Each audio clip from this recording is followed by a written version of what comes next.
In 2014, New York City launched an operational directive to submerge 1 billion Crassostrea virginica oysters into the Hudson-Raritan Estuary. This waterway is scientifically classified as one of the most chemically compromised environments in North America, receiving over 27 billion gallons of untreated sewage annually. Historically, aquaculture projects in zones with such high bacterial loads and heavy metal sedimentation have faced catastrophic failure rates. Consequently, the scientific community initially viewed this deployment as a biological error, predicting that the toxins and lack of dissolved oxygen would result in total population collapse. Critics argued that introducing life into this hypoxic zone was a waste of capital and resources. However, recent field data contradicts every negative model. Sonar imaging confirms that the reefs are actively expanding, and water turbidity measurements have dropped significantly. The environmental recovery is so distinct that apex predators, specifically humpback whales, have been visually documented foraging within the harbor limits for the first time in a century. How does a simple filter feeder reverse decades of industrial pollution where modern engineering has failed? Before we break down the science, please don't forget to like and subscribe to support the growth of the channel.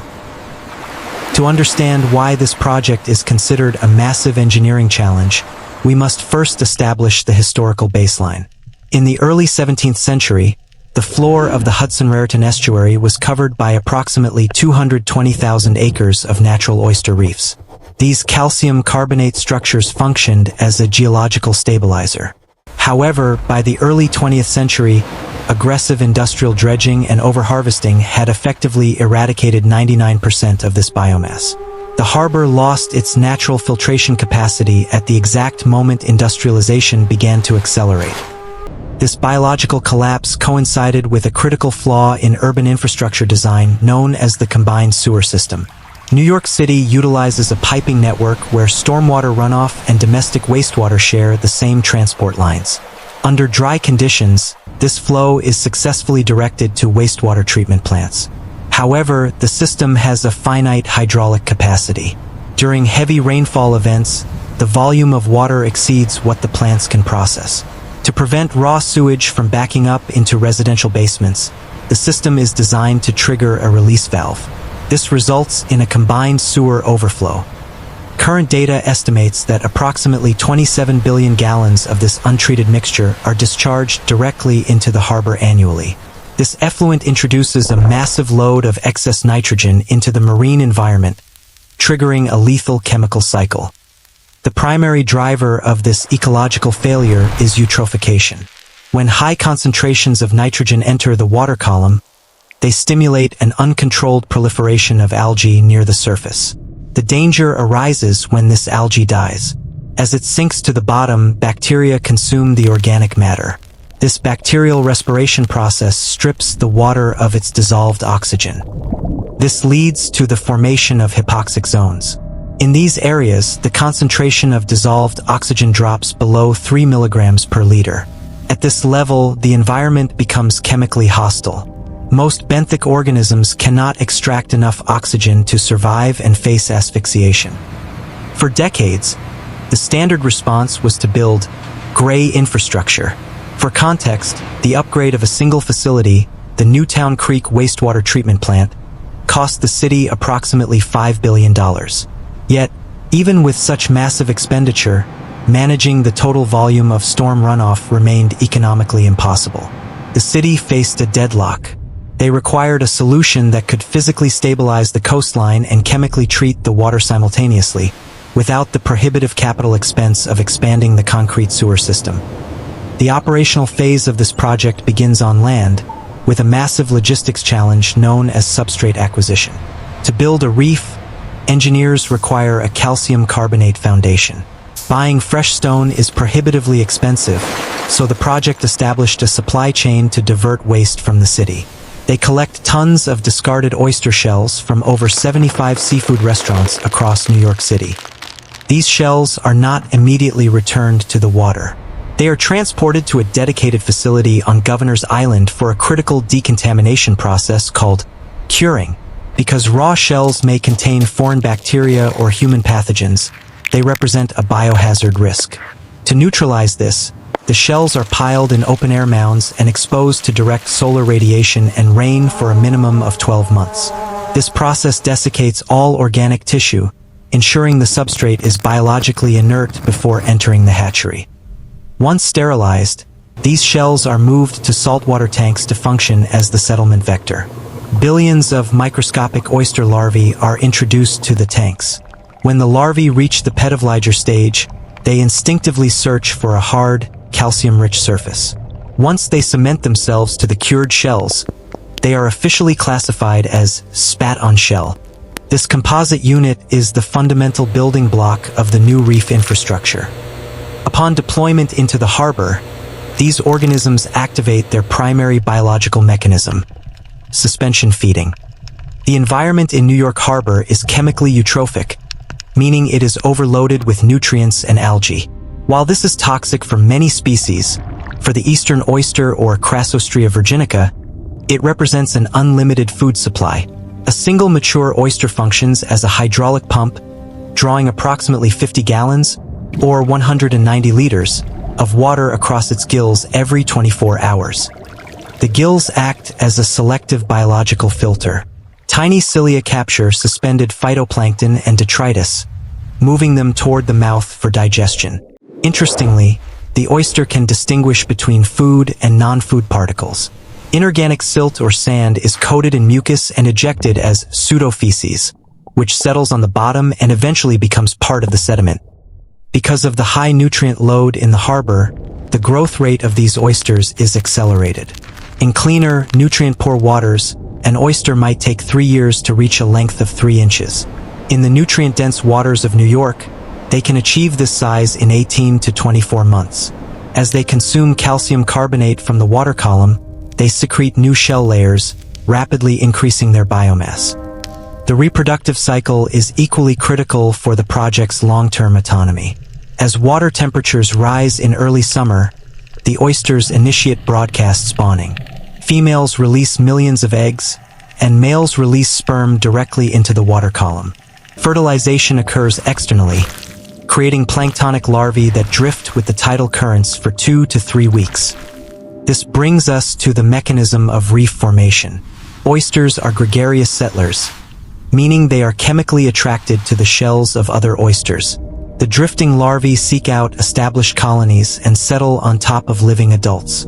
This behavior drives vertical accretion. Over time, the colony grows upward toward the water's surface, creating a dense, three-dimensional matrix. From a hydraulic engineering perspective, this structure possesses high roughness. When a storm surge hits a flat, vertical concrete seawall, the energy is reflected, which often scours the seabed and undermines the wall's foundation. However, when a wave moves across the complex, irregular surface of an oyster reef, the hydrodynamic drag increases significantly. To implement this in the field, engineers load the spat-on shell into steel gabions and concrete reef ball structures. These units are lowered by crane at strategic bathymetric points, creating a submerged breakwater system that is designed to grow stronger over time. Once these structures are secured on the harbor floor, the operation shifts from biological deployment to quantitative measurement. As of the latest fiscal report, the Billion Oyster Project has successfully restored over 122 million oysters across 18 distinct reef sites. This biomass is not theoretical. It is a functioning piece of civic infrastructure that is already delivering measurable hydraulic results. The primary performance metric is filtration capacity. Hydrological models confirm that when the project hits its target of 1 billion individuals by 2035, this biological network will possess the capacity to filter the entire standing water volume of New York Harbor once every 72 hours. This rapid turnover is critical because it outpaces the rate of algal reproduction, effectively severing the cycle of eutrophication at its source.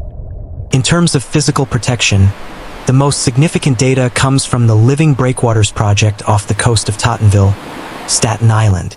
This area was devastated by Superstorm Sandy in 2012. Engineers installed a series of breakwaters reinforced with oyster reefs. Hydraulic sensors indicate that these structures now attenuate wave energy by 30 to 50% before it reaches the shore. The direct beneficiaries of this reduction are the coastal residents and property owners. By dissipating the kinetic energy of storm surges offshore, the reefs significantly lower the risk of flooding and coastal erosion, protecting millions of dollars in real estate assets without the need for unsightly concrete walls. Ecologically, the return on investment is visible in the biodiversity audit. Marine biologists monitoring the reefs have documented the return of sensitive species that had been extirpated from the region for decades. The presence of northern seahorses, pipefish, and juvenile pufferfish indicates a substantial improvement in water quality and habitat complexity. The reefs are functioning as nurseries, boosting the populations of commercial fish species like striped bass and fluke, which directly benefits the local recreational fishing economy. Financially, the city and its taxpayers are the ultimate beneficiaries. A comparative cost analysis reveals a stark contrast between green and gray infrastructure. Expanding the traditional wastewater treatment system to achieve similar nitrogen reduction targets would require capital expenditures estimated in the billions of dollars, plus continuous energy costs for pumping and aeration. In contrast, the oyster reef system operates on zero external energy. It is powered entirely by solar energy via the plankton food web. Once established, the maintenance costs are negligible compared to the depreciation of steel and concrete.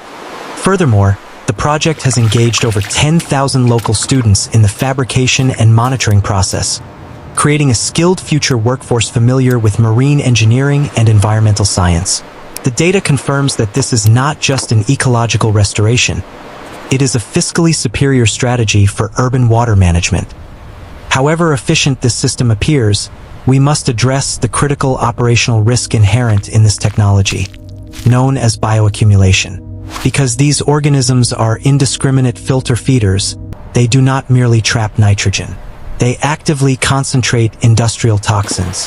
The tissue of an oyster in New York Harbor acts as a biological sink for polychlorinated biphenyls or PCBs, heavy metals like lead and mercury, and human pathogens including E. coli.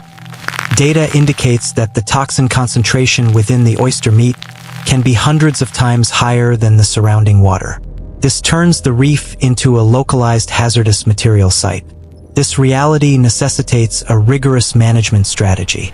The New York State Department of Environmental Conservation enforces a strict zero harvest policy for these waters. The challenge is not biological but social. Preventing illegal poaching requires constant surveillance, because if these toxic oysters enter the consumer food supply, it would trigger a severe public health crisis. Furthermore, biological infrastructure is susceptible to biological failure. We must look at the precedent set by the Chesapeake Bay restoration efforts in the late 20th century. That project faced catastrophic setbacks due to parasitic diseases known as MSX and dermo. These pathogens decimated oyster populations that were already stressed by environmental factors. The New York project faces similar biological vulnerabilities. A sudden shift in salinity due to massive glacial melt or a rise in ocean temperatures could trigger a similar disease outbreak, wiping out years of biomass accumulation in a single season. Unlike concrete walls which fail slowly, biological walls can collapse rapidly if the specific environmental parameters for survival are breached. Despite these risks, the scalability of this model is driving global interest. The data derived from New York is validating similar initiatives in the Chesapeake Bay and is being studied for application in the highly urbanized river deltas of Asia. Urban planners are recognizing that as sea levels rise, static barriers are insufficient. In conclusion, the New York experiment demonstrates a fundamental shift in civil engineering. It validates that green infrastructure, which utilizes living systems, provides a superior return on investment compared to traditional gray infrastructure. It offers lower maintenance costs, carbon sequestration, and adaptive resilience that concrete simply cannot provide. We are moving from an era of building against nature to an era of building with biological mechanics. Do you believe this biological solution has the capacity to completely replace concrete structures in the future of coastal defense? Please leave your analytical opinion in the comments below. Press the like button if you are interested in pragmatic engineering solutions, and subscribe to the channel to update yourself with our next analysis of large-scale agricultural projects.